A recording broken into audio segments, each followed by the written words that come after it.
Le sacré, il a disparu des poitrines et des consciences. Mais tu sais quoi? Allah Azza wa Jal, il t'a créé, il m'a créé avec un besoin. On a besoin du sacré dans nos vies. On a besoin. On a besoin d'une chose que l'on considère comme étant la vérité absolue. On en a besoin. Donc si on l'enlève, tu sais ce qui se passe? On est malheureux. Et la relation qu'on a avec le sacré, tu vois, l'Walidain, les anciens, quand ils parlent du Coran, Al-Coran même, après, est-ce que c'est bid'a ou pas d'embrasser le mushaf? Laissons ça. Mais prennent le mushaf, ils l'embrassent. Non, le mushaf, il le met tout en haut. C'est le din. Le ilm, masha'Allah. Aujourd'hui, les gens, ils ont des masahif, ils les mettent par terre, frère. Tu dis, mets pas le mushaf par terre. Il dit, est-ce que tu as un dalil? Kalamullah Azza wa Jalla, la parole d'Allah, à ce point-là, tu la mets par terre. Et en fait, on a perdu la notion même de sacré. Donc, tu sais, qu'est-ce qui se passe? Tu vas prendre autre chose et tu vas le donner le statut du sacré.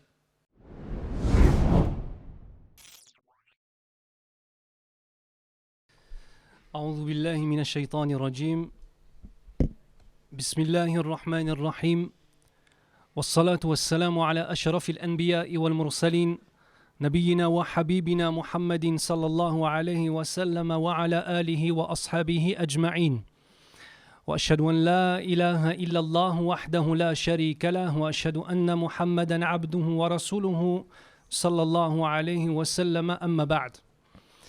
Je vais commencer cette courte intervention par le fait de remercier notre Seigneur, subhanahu wa ta'ala, qui nous permet de nous réunir afin de parler de lui. On rencontre souvent les gens pour leur parler des choses de la vie d'ici-bas. On rencontre souvent des gens pour leur parler de nos problèmes, pour essayer de trouver des solutions. On rencontre souvent des gens pour leur parler de projets d'argent. On rencontre souvent des gens pour se plaindre de tout et de rien, ça, oh là là. On rencontre souvent des gens pour s'amuser à des choses. Mais c'est rare de se rencontrer pour parler d'Allah Azza wa Jal. Donc première des choses, je veux que chacun d'entre nous en lui-même, il remercie Allah Azza wa Jal d'avoir l'honneur d'être assis ici. Pas l'honneur d'être assis en face de moi. L'honneur d'être assis pour parler d'Allah subhanahu wa ta'ala. Fanahmadullah subhanahu wa ta'ala. Deuxième des choses, je remercie le frère Alain Ali ainsi que toute l'équipe de cette mosquée qui font plein d'efforts parce que quand vous voyez ça, en fait, finalement, vous venez, vous assistez à des doros et puis vous repartez. Derrière, il y a une grosse logistique ainsi que les frères de Darifton, qu'Allah les préserve et leur accorde une grande récompense. Ya Rabbal Alamin. Je prierai quand je serai vieux. Voilà le titre qu'on m'a demandé de traiter. Je pense que pour pouvoir parler d'un sujet aussi sensible que celui de la prière, de salah, et le terme que je vais employer ne sera pas le terme prière, mais le terme salah, qui est le terme arabe, et je vais vous définir par la suite ce qu'il signifie, Inch'Allah. Parler de salah nous donne en fait une obligation dès le début. C'est que je ne vous fasse pas un discours où je pense que quand je m'adresse à vous, je suis en train de m'adresser aux Sahaba radiyallahu anhum. Ou à l'inverse, quand je m'adresse à vous, je suis en train de penser qu'il n'y en a pas un seul d'entre vous qui est en train de prier ou qui prie. Mais on va essayer d'être lucide sur la situation actuelle en fait. La relation qu'on a avec la prière. La relation qu'on a avec le salah. Ceux qui ne prient pas, ceux qui prient occasionnellement et ceux qui prient même tous les jours. Parce qu'en fait, ce dars, il n'est pas uniquement dirigé vers ceux qui ne prient pas, mais il est dirigé vers tous les musulmans et les musulmanes, Inch'Allah, qui tentent de se prosterner pour leur Seigneur. Et j'ai bien dit qui tentent, parce que des fois on y arrive, des fois on n'y arrive pas. Des fois on y arrive dans l'apparence des choses, mais à l'intérieur on n'y est pas arrivé. La réalité, c'est qu'on a moins d'un musulman sur 10 qui fait ces 5 prières. La réalité que, en termes généraux, je ne peux pas me rapprocher plus. Là, je ne peux pas plus. Là, sinon, je vais manger le micro. La réalité, c'est qu'en termes généraux, la relation qu'on a avec la prière, avec Salah, c'est une relation qui est épisodique. C'est des épisodes de nos vies. C'est Ramadan, c'est l'Eid. Je suis parti au bled, c'était bien, j'avais l'habitude de prier, il y avait l'adhan, alors j'ai prié. Et ensuite, quand je suis revenu, j'ai été dominé par d'autres choses. Donc ce qu'on va essayer de faire, c'est on va essayer de se poser des questions en fait, sur les définitions même de certains termes. Repartir un petit peu, au lieu de vous sortir simplement des versets sur le châtiment de celui qui délaisse la prière, on va en fait faire une chose, on va construire un dialogue avec nous-mêmes. On va essayer de se poser des questions, Inch'Allah. Donc une des réalités, c'est qu'on a moins d'un musulman sur 10 qui prie. Une des réalités, c'est qu'on est connecté. Mais on n'est pas assez connecté avec Allah Azza wa Jal. On est connecté à plein de choses de la dunya. On va en parler par la suite, Inch'Allah. Une des réalités, c'est que pour beaucoup de frères et de sœurs, la prière est considérée comme un acte de pieux. Zarma, t'es au top quand tu pries. Alors qu'en fait, t'es juste un musulman. Ça, c'est un problème de définition. La réalité, c'est qu'on a des gens qui prient leurs 5 prières et akramakallah qui font zina. Il a une meuf, elle a un mec, et ils ont des rapports sexuels en dehors du mariage. Pourtant, ils font la prière. La réalité, c'est qu'on a des gens qui fument. Je ne te parle pas de fumer la cigarette, je te parle de fumer le bédo. Et qui prient quand même. C'est ça la réalité aujourd'hui. Et comment ça se fait qu'une personne peut continuer à avoir des relations en dehors du mariage avec une femme et pourtant il prie 5 fois par jour? Comment ça se fait qu'une personne continue à se droguer alors qu'en vérité, il ou elle continue à prier 5 fois par jour? Comment ça se fait qu'un homme qui est marié avec une femme dans le halal, mashallah, qui prie, il puisse la tromper avec une crasseuse? Comment ça se fait en fait? Qu'est-ce qui se passe en fait? Qu'est-ce qui s'est passé dans nos cœurs? Qu'est-ce qui s'est passé dans notre relation avec les gens? Donc on va essayer de se poser un certain nombre de questions de fond. On va essayer de se poser un certain nombre de questions de fond. On va partir sur un verset où Allah Azza wa Jal nous dit Bismillahirrahmanirrahim Wa aqimis salah inna salata tanha anil fahsha'i wal munkar wa la dhikrullahi akbar wallahu ya'lamu ma tasna'un. Ce qui signifie et aqim. Et on va garder le verbe en arabe et je vais vous l'expliquer. Aqim wa aqimis salah. La prière. Et acquitte-toi de la prière. Et construis ta prière, et élève ta prière, et protège ta prière, et mets en place une adoration qui sera la création d'une relation entre toi et Allah Azza wa Jal. Wa aqimis salah. C'est pas simplement wa salli, c'est pas simplement prie. On n'est pas en fait dans un verset où Allah Azza wa Jal nous parle et il nous dit simplement prier. Non, il nous dit pas simplement prie. Parce que quand on prie, ça peut être simplement des mouvements que l'on fait. Quand on prie, je peux être présent de mon corps et absent de mon cœur et absent de mon esprit. C'est vrai ou pas? Je peux prier et avoir une révolution dans mon existence. Pleurer auprès de mon Seigneur, me remettre en question sur plein de choses, comprendre des choses, il s'est passé quelque chose à l'intérieur. Et d'autres prières, je peux prier. Wallah, que tu me poses la question, qu'est-ce que l'imam a récité dans Salat el-Maghrib? Je ne peux pas te répondre. Mon corps était présent, mon esprit n'était pas présent. Aqimis salah. C'est pas la même chose que simplement wa salli, simplement prie. Aqama yuqimu. Cela signifie construire, maintenir, développer, préserver. Allah Azza wa Jal ne nous dit pas simplement de nous acquitter de mouvements. Vous savez pourquoi? Est-ce que tu penses qu'Allah Azza wa Jal a besoin de toi, oui ou non? Elle n'a pas besoin de nous. On est tous d'accord là-dessus? Ok. D'où tu vas rentrer au paradis parce que tu as fait des mouvements. Vous comprenez l'illogique de la chose? Non, j'ai fait des mouvements, j'ai fait ça. Prosternation, vitesse de la lumière, salam alaikum. J'ai fait ça et je vais aller au paradis pour ça. Attendez, 2 secondes. L'important dans ton adoration, ce n'est pas les mouvements. Les mouvements, ils ont été codifiés. Allah Azza wa Jal veut que tu exprimes ta soumission. Le but de notre présence ici sur cette terre, c'est d'exprimer notre soumission et notre amour à Allah Azza wa Jal. C'est ça le but. Toutes les adorations. Le siyam, le jeûne de Ramadan, le salat, la prière, le hajj, le pèlerinage, le sadaqa, le fait de donner de l'argent, tout ça, c'est un acte de soumission à Allah Azza wa Jal. Et les mouvements que tu vas faire, quand tu vas aller à Mina, quand tu vas aller à Arafat, quand tu vas arrêter de manger, quand tu vas arrêter de boire, etc. Tout ça, c'est juste une codification qu'Allah Azza wa Jal a mis en place. Et toi, par soumission, tu vas te soumettre à cette codification. Mais derrière tout ça, innamal a'malu binniyat. Certes, les actes ne valent que par les intentions qui les motivent. Il y a plusieurs dimensions à ce hadith, mais parmi les dimensions, c'est le fait que tu es récompensé par rapport à ton intention qu'il y a derrière.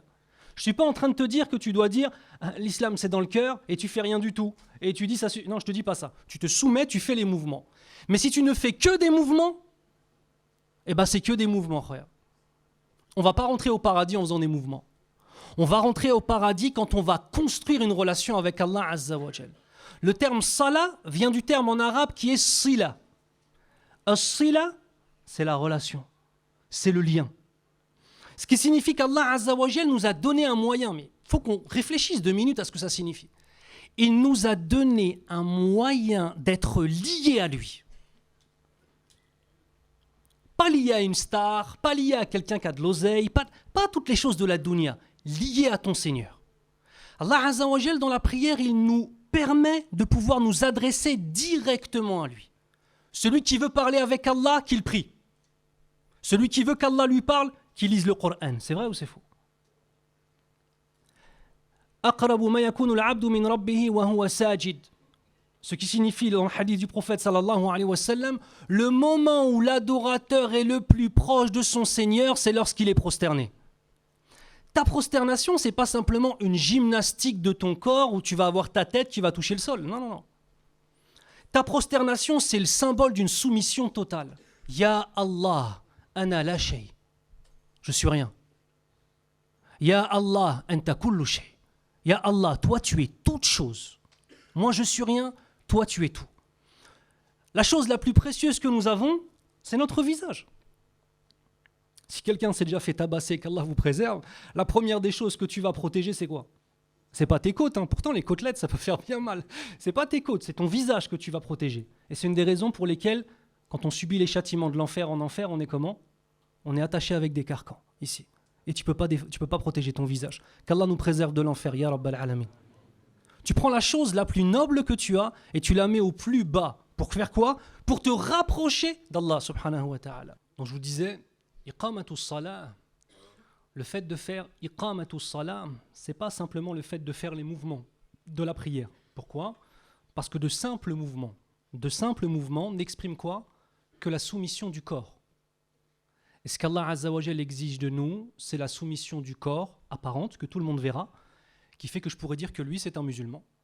Mais ce qu'il exige de nous, et c'est pas qu'il en a besoin, c'est qu'il l'exige de nous, c'est la soumission du cœur. Et la soumission spirituelle à Allah subhanahu wa ta'ala. Allah Azza wa Jal nous dit, Bismillah ar-Rahman ar-Rahim, Hafidhu ala salawati wa salati al-wusta, wa qumu lillahi qanitin.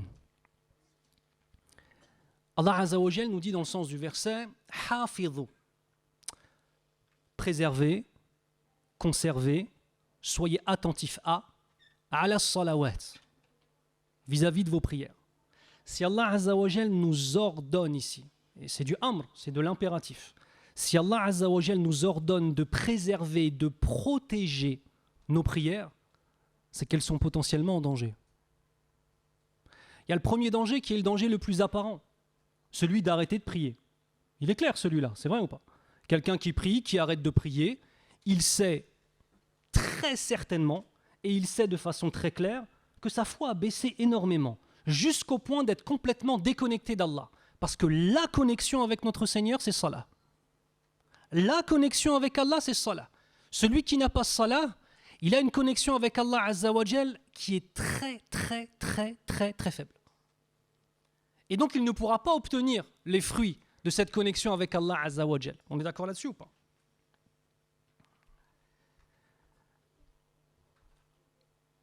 Dans la suite du verset, Inna as-salata tanha 'anil fahsha'i wal munkar wa la dhikrullahi akbar.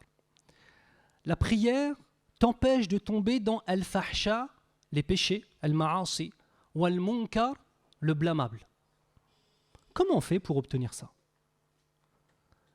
Je ne vais pas vous le demander, mais il y en a plein d'entre vous, et peut-être moi-même, qui pourraient dire « Ouais frère, je prie, pourtant je continue à faire des péchés.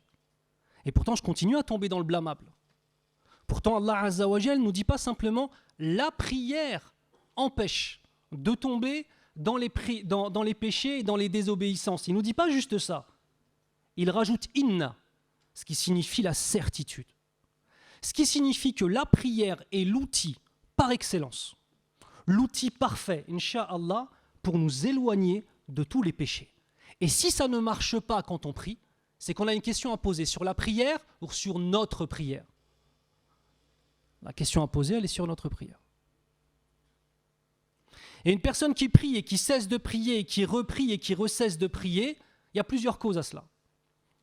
Première cause, il n'a pas fait iqamatus salah.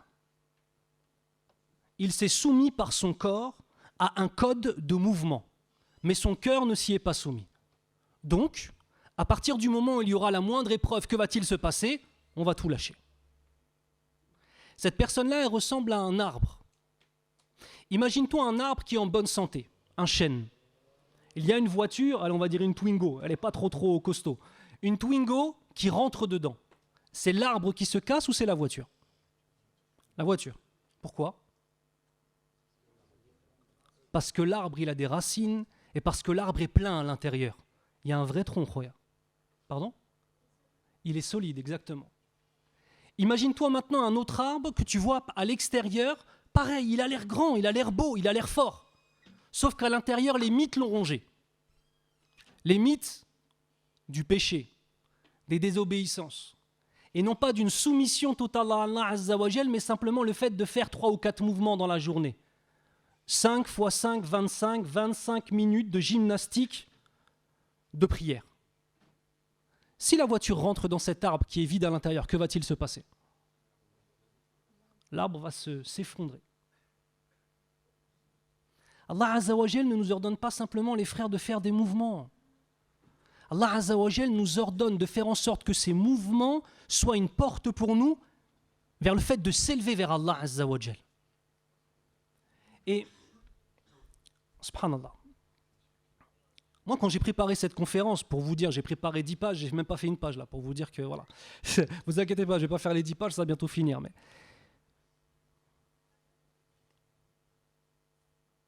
on a des définitions à reprendre. Première des questions, est-ce que tu as un rôle à jouer sur cette terre ou pas? Est-ce que ton rôle, à toi en tant que personne, c'est de te marier, d'avoir des enfants, d'avoir une maison et d'avoir une voiture? Est-ce qu'Allah Azza wa Jal t'a créé pour ça, oui ou non? Je ne suis pas en train de dire que tu ne dois pas te marier, ne pas avoir une voiture, ne pas avoir une maison, sans crédit à intérêt, bien évidemment, les frères. Sinon, c'est une guerre envers Allah Azza wa Jal et son prophète, sallallahu alayhi wa sallam. Mais je te parle de... Est-ce que la raison de ta création, c'est cela, oui ou non? La réponse est négative. وَمَا خَلَقْتُ الْجِنَّ وَالْإِنسَ إِلَّا لِيَعْبُدُونَ. Ce qui signifie, je n'ai créé les djinns et les hommes que pour l'adoration. Ça ne veut pas dire que tu dois passer ta vie en prosternation, mais ça veut dire que ce qu'il y a au centre de ton existence, c'est la soumission à Allah Azza wa Jal. Et autour de cette soumission, ta vie, elle se construit. Tu vois la différence? Autour du sacré, tu vas construire ta vie. Tu vas construire le choix des études que tu vas faire, le choix des amis que tu vas te faire, le choix de l'épouse ou pour les sœurs de l'époux que tu vas prendre, le choix de l'éducation de tes enfants et du modèle d'éducation de tes enfants que tu auras, Inch'Allah, le choix du comportement avec tes parents, le choix du type d'argent que tu vas gagner. Tout ça, c'est des éléments de cette vie d'ici-bas, de la dunya. On n'a pas dit qu'en islam, tu n'avais pas le droit de les avoir, Akhil Karim. Prends, zid. Inch'Allah, tu es un millionnaire, Akhoya, dans le halal. Ah, purée, on ne peut même pas parler de 4 femmes maintenant. Allah al-Musta'an. On s'est compris. Inch'Allah, dites Amin. On ne peut même plus dire ça maintenant, Allah al-Musta'an. Inch'Allah, yazid. Allah yazid lak. Inch'Allah, tu es un blindé. Inch'Allah, tu es bien, tu es riche. Qu'Allah fasse, mon frère. Moi, je te souhaite ça, frère. Si c'est une chose qui te rapproche d'Allah Azza wa Jal. Mais au centre de ta vie, il y a quoi? Il y a ton din. Il y a le tawhid d'Allah Azza wa Jal. Il y a l'amour d'Allah Azza wa Jal. L'outil principal pour faire en sorte que Allah Azza wa Jal, le din d'Allah, soit au centre de ta vie, c'est salat, c'est la prière. Parce que la prière, ça va être une éducation pour ton cœur et pour ton corps. Donc est-ce qu'on a un rôle? On a un rôle. Notre rôle, Akhil Karim, c'est d'adorer Allah Azza wa Jal suffisamment bien pour retourner chez nous. C'est où chez nous? Paradis, Inch'Allah. Il y a des questions qui se posent sur la définition même du bonheur. En fonction de la définition que tu vas donner au bonheur, tu vas donner ensuite une part à ton din, c'est normal. Si tu as l'impression que c'est dans la dunya, dans les éléments de l'illicite, que tu vas faire ton bonheur, comment tu vas te tourner vers l'islam? Tu vas dire, ouais, quand je serai vieux et que j'aurai fait de l'oseille, je vais prier. Pourquoi? Parce qu'en fait, tu perçois l'islam comme étant une contrainte. Alors que l'islam, c'est le rôle pour lequel tu as été créé, Akhil Karim. Tu n'as pas été créé pour faire de l'oseille. Tu as été créé pour te prosterner à Allah Azza wa Jal. Ce qui signifie que si tu ne te prosternes pas à Allah subhanahu wa ta'ala, tu es en train de faire l'inverse de ce pourquoi tu as été créé. Tu crois que tu vas être heureux? Parmi les paroles des salafs, il y a une parole qui est des pieux prédécesseurs, une parole qui est extraordinaire. Ils disent, si les rois savaient ce qu'on a dans nos cœurs, ils nous combattraient pour essayer de nous l'arracher. Al-qana'a.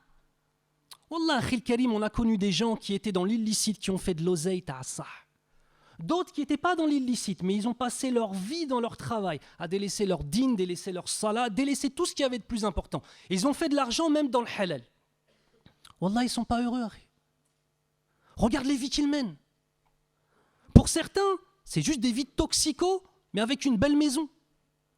Pour d'autres, c'est des vies d'esclaves de leur travail, avec une belle maison. On va risquer l'éternité pour une baraque et un peu d'argent pour acheter des objets. Est-ce que vous vous rendez compte de l'absurdité du schéma dans lequel on est? Et Allah Azza wa Jalla, il nous envoie Mohammed sallallahu alayhi wa sallam. Et le Nabi sallallahu alayhi wa sallam, il vient nous hurler, il vient nous crier par amour pour nous. Ayyuhal mu'minoun, vous les croyants, vous faites mauvaise route. La relation avec Allah Azza wa Jalla, c'est la base sur laquelle tu dois tout construire. Cette mosquée, elle a des piliers, c'est vrai ou pas? Les piliers de ta vie, tout comme les piliers de cette mosquée, c'est ton dîn. Et autour, tu construis. Mais pas l'inverse. La définition même du sacré, les frères, c'est quoi quelque chose de sacré? Quelque chose de sacré, dans la définition, c'est une chose. Si tu la touches, tu la salis. Intouchable. Aujourd'hui, tu as des gens, ils viennent même remettre en question. Ils se disent musulmans. Ouais, le Bukhari, Muslim, je sais pas trop. Avec qui récite la Fatiha, il fait 72 erreurs dans Surat al-Fatiha. Le sacré, il a disparu des poitrines et des consciences. Mais tu sais quoi? Allah Azza wa Jalla, il t'a créé, il m'a créé avec un besoin. On a besoin du sacré dans nos vies. On a besoin. On a besoin d'une chose que l'on considère comme étant la vérité absolue. On en a besoin. Donc si on l'enlève, tu sais ce qui se passe? On est malheureux. Et la relation qu'on a avec le sacré, tu vois, l'Walidain, les anciens, quand ils parlent du Coran, Al-Coran même, bon, après, est-ce que c'est bid'a ou pas d'embrasser le mushaf? Laissons ça. Mais ils prennent le mushaf, ils l'embrassent. Non, le mushaf, il le met tout en haut, c'est le din, le ilm, masha'Allah. Aujourd'hui, les gens, ils ont des masahif, ils les mettent par terre, frère. Tu dis, mets pas le mushaf par terre. Il dit, est-ce que tu as un dalil? Kalamullah Azza wa Jalla, la parole d'Allah, à ce point-là, tu la mets par terre. Et en fait, on a perdu la notion même de sacré. Donc, tu sais qu'est-ce qui se passe? Tu vas prendre autre chose et tu vas le donner le statut du sacré. Wallah, qu'il y a des gens aujourd'hui, ils adorent l'euro. Même s'ils se prosternent pour Allah.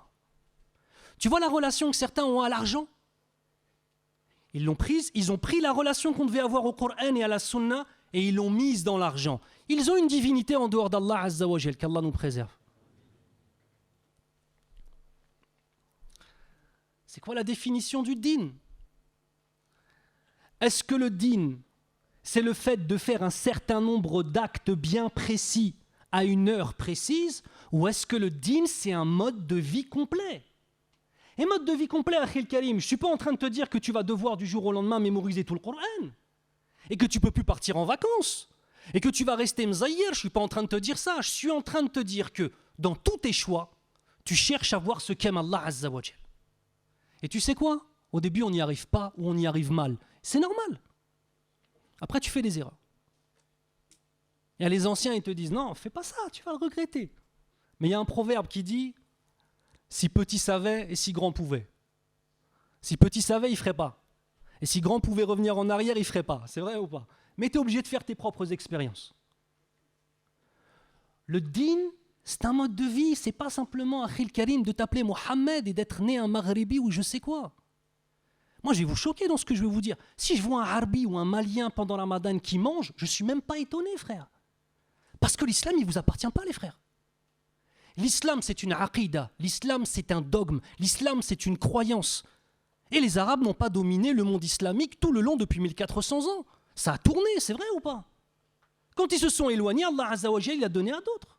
Quand les Arabes se sont éloignés, Allah Azza wa Jalla a donné une partie du monde aux Berbères. Ça, oh là là. Il a donné une partie du monde à l'Afrique noire. Il a donné une partie du monde aux Turcs. Pourquoi? À partir du moment où on délaisse. Et il y a beaucoup de musulmans et de musulmanes de naissance, ils ont l'impression, parce que tu t'appelles Mohammed, Et parce que tu connais quelques mots d'arabe, ou parce que tu es un Malien, ou un Sénégalais, ou que sais-je, ou un Turc, alors l'islam, il t'appartient. Mais Akhil Karim, sois digne de cet islam. Mets le din au centre de ta vie. Et si on ne met pas le din au centre de nos vies, Allah Azza wa Jal, il va nous reprendre ce trésor qu'est l'islam, qu'Allah nous préserve, ya Rabbal Alamin. Et comme on a donné le sacré à des choses de cette dunya, tu sais qu'est-ce qu'on donne au din? Un peu de temps libre. La prière, j'ai pas le temps, frère. J'ai pas le temps. La prière, c'est chaud, je suis avec une meuf en ce moment, t'as vu, faut faire les choses bien. Inna as-salata tanha 'anil fahsha'i wal munkar. La prière, elle interdit le péché et le blâmable. C'est en priant, même si tu es avec une femme en dehors du halal, si tu n'es pas marié avec elle et akramakallah, que tu as des rapports avec elle, c'est ta prière qui va te faire arrêter cela. Et qu'elle fasse taouba, elle se repente, et toi aussi. Et peut-être tu te maries avec elle, ou alors avec une autre femme, incha'Allah ta'ala. Mais en fait, on a plein d'excuses. Plein d'excuses qui sont complètement illogiques. Mais les frères, je vous pose une question. Est-ce qu'on va tous mourir? Pourquoi on agit comme si on n'allait jamais mourir? On agit comme si en fait on n'allait jamais mourir, comme si on avait toujours le temps, comme si le temps était une marchandise qu'on avait en illimité. Bon, pour les vieux, petite référence, SFR Millennium. Que les vieux qui prennent. En illimité. Mais c'est pas illimité le temps. Déjà, premièrement, tu sais pas quand est-ce que tu vas mourir. C'est vrai ou c'est pas vrai? Deuxièmement, n'oubliez pas une chose. Le cœur, tu le forges. Ne crois pas que quand tu as passé 50 piges dans la désobéissance, dans l'alcool et dans le mal, qu'il te suffira de faire un petit voyage à la Mecque, de revenir, et t'as changé en toi.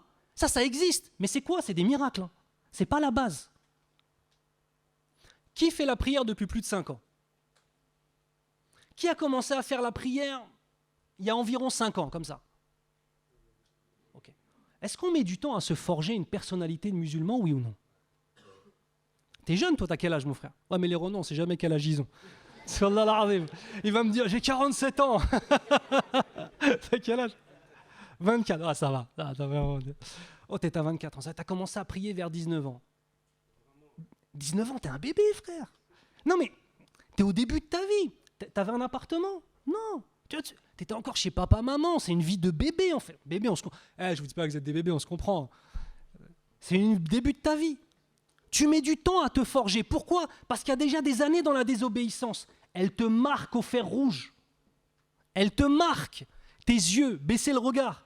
Quand tu es habitué à scanner les gazelles qui passent, c'est dur ou c'est pas dur? Tu mets du temps. Non mais, tu sais, les réflexes, tu mets du temps à gérer ça. Imagine quelqu'un qui est dans le haram depuis 40 ans. Quand il revient à Allah Azza wa Jal, c'est dur ou c'est pas dur? Attention, il y a des miracles. Moi, j'en ai rencontré. 40 ans dans le haram, il battait sa femme, pas de salat, il buvait, etc. Allah, il lui a inspiré un repentir. Allahu Akbar, il est parti à la Mecque, il est mort là-bas, frère. Alhamdulillah, masha'Allah. Il est mort pendant son hajj. Masha'Allah, un grand cadeau de la part d'Allah Azza wa Jal. Mais la base, c'est qu'on va mettre du temps à se nettoyer, en fait. Ça, il y a beaucoup de gens qui ne le comprennent pas. Il y a beaucoup de gens qui pensent, en fait, simplement, ils lisent un hadith. Al-hajjul mabrour, laysa lahu jaza'un illa al-jannah, ce qui signifie le hajj mabrour, allez, traduction rapprochée, le hajj sans péché n'a d'autre récompense que le paradis. Mais tu crois que le hajj mabrour, c'est n'importe qui va l'obtenir? C'est une vie de piété. Et nous, en fait, on agit avec l'islam, wallah, comme si c'était un produit Amazon. C'est vrai ou pas? Tu vas sur Amazon, t'as Prime en plus, psahtek, tu regardes Prime, il y a un produit, tu as de l'argent sur ton compte, tu commandes, frère, 24 heures. Et en fait, on finit par avoir cette relation-là. L'islam, c'est un élément, c'est un trésor.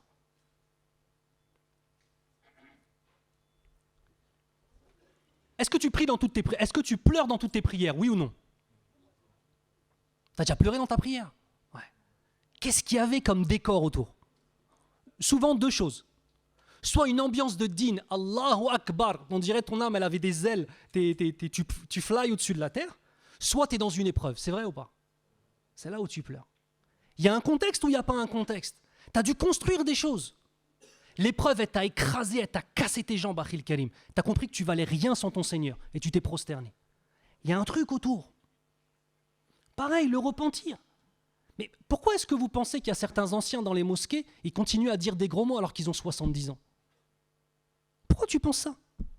Il y en a certains, ils ont passé leur vie sur le chantier, comme ils disent. Ils ont passé leur vie à teaser, mais c'est la réalité, hein. Passer leur vie à teaser. Ils ont passé leur vie à insulter tout le monde. Ensuite, ils sont venus à la mosquée quand ils avaient 60 ans, mais ça fait 1 an qu'il fait la prière, c'est un bébé dans la prière. Donc comment? Il a 40 ans de péché à racheter. T'as envie de vivre comme ça, frère? On ne sait pas quand est-ce qu'on va mourir. Et le repentir, il met du temps. Et se forger en tant que musulman, ça met du temps. Et je vais te donner une règle, Akhil Karim. Si quand tu tournes la tête, tu regardes comment tu étais il y a 5 ans, ou il y a 1 an, et que tu pries, et qu'il y a 1 an ou il y a 5 ans, tu étais le même, pose-toi des questions sur ta prière. Ta prière, elle est là pour t'élever. Ta prière, elle est là pour te changer. Les frères m'ont dit de vous dire, il faut aller faire ces ablutions pour ceux qui ne les ont pas. Parce que voilà, oui, il m'avait dit de dire ça. C'est bientôt l'adhan là, non? C'est là? Ok, d'accord. Vous m'avez haggar, hein? Vous m'avez haggar. 25 minutes. Hein. Bon, je te pardonne, c'est genre. Allah, je vous avais fait 10 pages, les frérots. Il y a beaucoup de choses. Là. Bon, khair, Inch'Allah. On va s'arrêter là, Inch'Allah. Inch'Allah, khair. Le mot de la fin, c'est quoi, les frères? On a un temps limité sur cette terre. On ne sait pas quand est-ce que ce temps va s'arrêter. On est tous d'accord là-dessus ou pas? Quand on va mourir, on va, Inch'Allah, être dans nos tombes, puis être ressuscité, puis rencontrer notre Seigneur d'une façon qui sied à sa perfection. Est-ce qu'on est d'accord là-dessus? On est tous d'accord là-dessus? Ok. Toutes nos actions vont être comptées. On est tous d'accord là-dessus? Les bonnes comme les mauvaises. On est d'accord? On ne va pas rentrer au paradis par la qualité de nos actions, parce que ta prière et la mienne ne sera jamais à la hauteur de notre Seigneur. Il est parfait, ma prière, elle est imparfaite. Donc on peut rentrer au paradis en espérant la miséricorde. Quelle doit être l'attitude de celui qui dépend de son Seigneur dans cette vie d'ici-bas, qui dépend de son Seigneur dans la vie de l'au-delà et qui espère sa miséricorde? Humilité, quoi d'autre? La foi, ouais. Être recueilli. Et tout ce que je vous dis, vous le savez déjà, c'est vrai ou pas? Simplement, on oublie. Mais il y a une différence entre 2 termes. An-nisyan ou al-ghafla. An-nisyan, c'est l'oubli involontaire. T'étais en été, l'hiver arrive, salat al-dhuhr elle est à midi, alors qu'avant elle était à 14h, la asr il est à 14h, tu croyais que t'as oublié. Arrive l'heure du asr, tu dis astaghfirullah, vite je prie. T'avais oublié. Al-ghafla, c'est quand je mène une vie qui, dans mon travail, dans mon entourage, dans mes choix, dans le choix de mes loisirs, dans le choix de mon épouse, dans la vie que je mène, tout me pousse à oublier Allah Azza wa Jal. Ça, c'est le ghafla. Et ça, on a une responsabilité dans le ghafla, contrairement à l'nisyan. C'est bon? On demande à Allah subhanahu wa ta'ala de nous accorder la droiture, ya Rabbal Alamin, et de faire en sorte que nos prières soient un véritable lien avec lui, ya Rabbal Alamin. On demande à Allah subhanahu wa ta'ala, Ar-Razzaq, celui qui donne la subsistance, de nous accorder la subsistance la plus importante, qui est celle de la foi, ya Rabbal Alamin. On demande à Allah Azza wa Jal de faire de nos prières la prunelle de nos yeux, ya Rabb. On demande à Allah de faire en sorte que chaque fois qu'on se prosterne pour lui, on s'élève vers lui, ya Rabbal Alamin. On demande à Allah subhanahu wa ta'ala de faire en sorte que nos prières soient un cheminement dans nos vies, un cheminement dans notre spiritualité, et qu'on soit tellement digne de la prière que nos enfants, en nous voyant prier, aient envie de prier, ya Rabbal Alamin. On demande à Allah de mettre au centre, qu'il fasse que l'on puisse mettre au centre de nos existences notre dîn, et non pas cette vie d'ici-bas. Qu'il puisse mettre au centre de nos existences l'amour d'Allah, et non pas l'amour de la vie d'ici-bas. Et qu'il puisse mettre au centre, et qu'il mette, au centre de nos existences un amour profond, intense, sans limite et sans condition à sa parole qui est le Coran et à la sunna de son prophète Mohammed sallallahu alayhi wa sallam. اللهم صل على محمد وعلى آل محمد كما صليت على إبراهيم وعلى آل إبراهيم وبارك على محمد وعلى آل محمد كما باركت على إبراهيم وعلى آل إبراهيم في العالمين إنك حميد مجيد. وبارك الله فيكم. Je vous laisse faire la prière, Inch'Allah. Enfin, on va prier, Inch'Allah.